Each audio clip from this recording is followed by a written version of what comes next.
Okay, good morning. Let's face it, moms hate their breast pumps and babies struggle with bottles.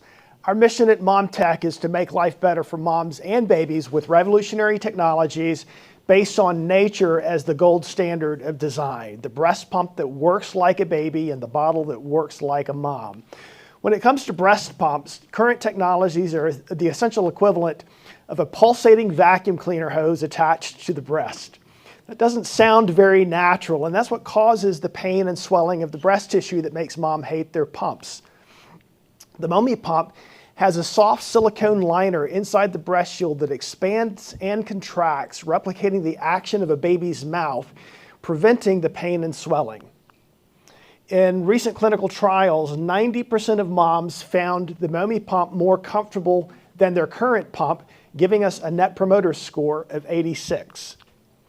When it comes to bottles, 50% of babies struggle either to take a bottle in the first place or to continue breastfeeding once the bottle's been introduced. On either side of that equation, it's a terribly painful, emotional experience for the mom.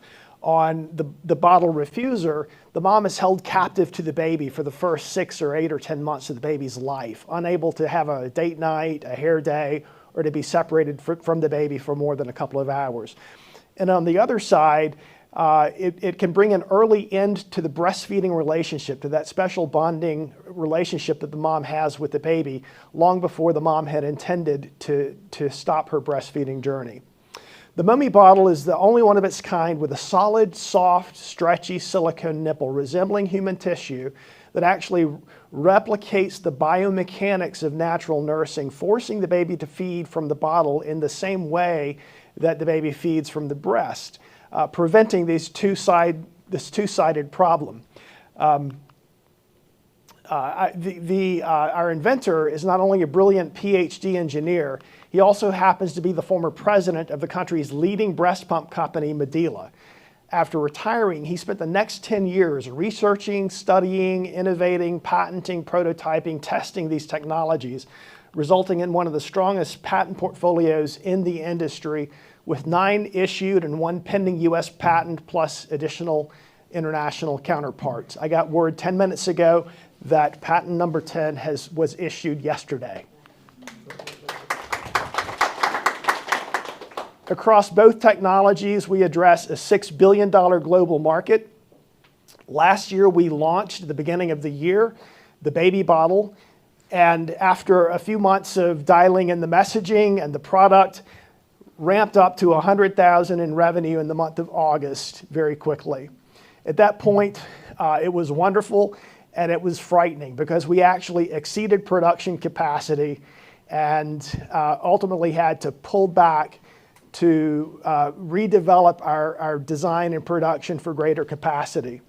So, excuse me, in 1 month, on September 15, we'll be launching the momi 2.0, a redesigned shape, redesigned nipple altogether, same benefits, but 42% reduction in product COGS, 10 times the manufacturing production capacity, and a much higher market acceptance. Why? It's because we collaborated with lactation professionals to develop this redesign specifically to establish, restore, strengthen, and preserve the breastfeeding relationship. Bottle companies have typically been the historical enemy of breastfeeding, and bottles have been the enemy of lactation consultants. We now have this massive influencer audience on our side with a product that supports the cause they care about most deeply. We project reaching $50 million in revenue by the end of 2028. We should have multiple exit options by that time. We could sell to a leading US bottle brand that lacks a differentiated pump, a leading US pump brand that lacks a differentiated bottle, or a leading global player looking to expand its US footprint. And it's by no accident that the threading on our system is a perfect fit for the Avent bottle and the Spectra pump. You've met Carlene, one of our co-founders, Dr. Meg Alden, a practicing pediatrician, biomedical engineer, and a mom, is our Chief Medical Officer, co-founder. I'm Hal Eason, CEO, former Bain strategy consultant, and a Harvard MBA. Our investors include some well-known angel groups, some institutional funds, and some key strategic partners. Our ask is for $250,000 to complete our current $1 million seed convertible note round. We've shared some interesting numbers with you in the past 5 minutes. It's really the impacted human lives that keep our team engaged and coming back to work every morning. We love hearing the word miracle a lot when we read the product reviews that our customers have left overnight. This mom had tried 26 different bottles before finding one that worked for her baby, declaring that she felt like a free woman finally at last. Momi even comes into play when ability to thrive is at stake. This baby was unable to feed at the breast or at the bottle, but took to the Momi nipple at the first introduction, and after 2 or 3 feedings had learned the oral mechanics of nursing and was able to establish a breastfeeding relationship with his mom. So for all these reasons, our team is really engaged and excited because we really do make life better naturally.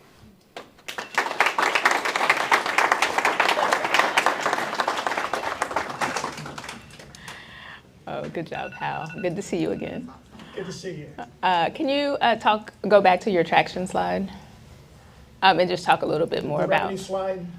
Yeah, just kind of talk about kind of where you've been and kind of how, what the uptake has been, number of bottles, number of where you've been placed. Cumulative revenue at that point was about $550,000, and this was actually a traumatic event for us. We got the call on September 15 that our supplier was going to have to take production down for 6 weeks to try to increase production capacity. And so we faced this dilemma. We could either keep going and burn out the capital we have and still only incrementally improve, or we could pull out of the market, take a year to retool, and come back out with a better product. So we stopped marketing in September. We let market go through natural attrition down to about $5,000 a month. We're ramping back up now in preparation for relaunching a much improved product next month. Awesome. And so what's your distribution going to look like on the relaunch? Yeah, initially we're still strictly D2C over our own website. We're planning to get into retail by the end of this year. And we have an internal massive mandate to Target. Our goal is to be in Target by the end of 2025. Perfect. And then I know how that manufacturers can be a bee in the bonnet. It's early, so I won't say other words. But that's a smart decision when you have to make the tough call. My other question is, you talk about your good relationship with lactation consultants. Yes. How are they playing a role as you look to increase your distribution or placement into retailers or with consumers? Are they advocating for you inside of the hospital?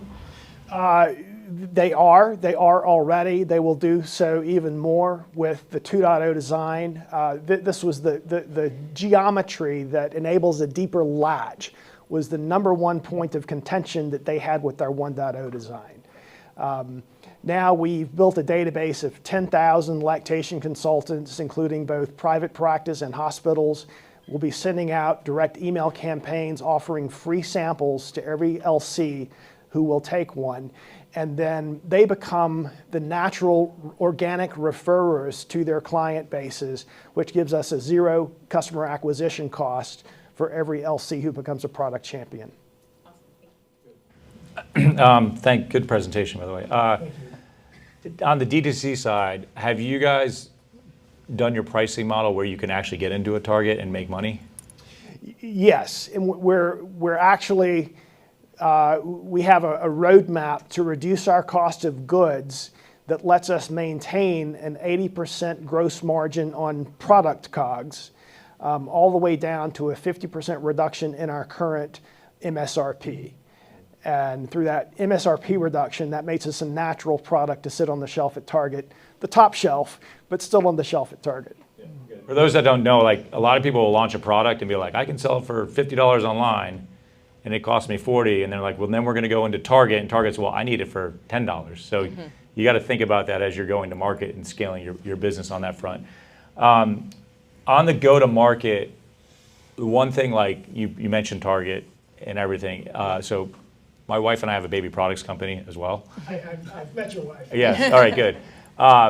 The challenge is once you get into these places, it's a beacon on your brand. So you have Munchkins of the world, you have whoever it is, they don't want to give up their shelf space. Right. How, I mean, on your patent side, what I've heard is you can change a patent 10% and it's no longer a patent. Maybe that's an incorrect stat, but how are you going to differentiate yourself and protect your brand if you get into Target and these other places that people aren't knocking you off? Our patent claims are really robust. Not all patents are created equal. If you have a design patent, it's really just protecting the shape and look, and you can change one dimension of the shape and work around that patent. The central claim of our primary bottle nipple patent is compression shutoff, and we have that completely locked up. So that's one of the core mechanical functions that results in this biomechanical action, the replication of natural nursing. One thing I would hit on too is that last thing you kind of threw up at the end, like the mother that couldn't get their baby to latch. I think a lot of families struggle with that, of like the guilt of not doing breastfeeding. And if there's a play of like, hey, some people can't do it for health reasons, but sometimes it's I don't know what percentage of it is can't latch on.